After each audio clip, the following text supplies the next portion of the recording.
جاری واه پەروەردە لەو ئینسانە کاتێکیە یا پەروەردەیەکە لەسەر خۆ جوانەکە. طبیعەتی ئینسان کە تون و تیژ بێ بەچی دروستە بێ بۆی کە لە مناڵیا زۆر لێ بێ. هەر کەسێ لە مناڵیا بە زۆر و بەلێدان هەموو شتێکی پێکرا بێ کە گەورەژە بێ وا ئەزانێ عەدل هەر بە زۆر و بەلێدانە چەسبێ. ئەو طبیعەتیەتی نازانێ بە قسەی خۆشیشە چەسبێ بەبێ تووڕەبوونیش بەرپا بێ.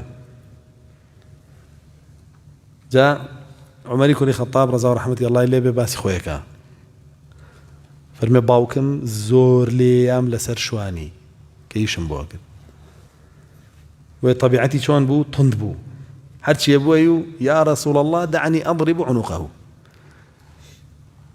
ئەی پێغەمبەری خوا صلی الله علیه وسلم لێگەڕێ با لەگەردنی بەمەمە ئەمە بەس بەوە حلە بێ حەلی تری نییە.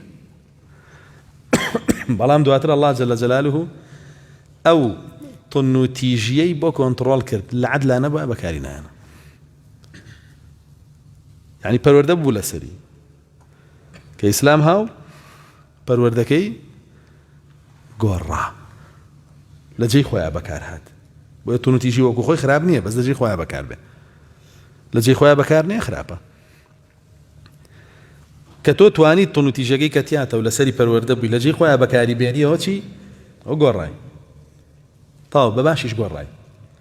چونکە مقابلی تۆ کەسێکە تون و تیژی تیانە بغیرەتە غیرەتی بۆ هیچ نازۆڵێ باشە؟ ئەگەداری بن بۆیە پێویستی بەوەیە تون و تیژی تیا دروستکەی بە پەروەردە کە لە جێی خۆیان بەکاری بهێنێ.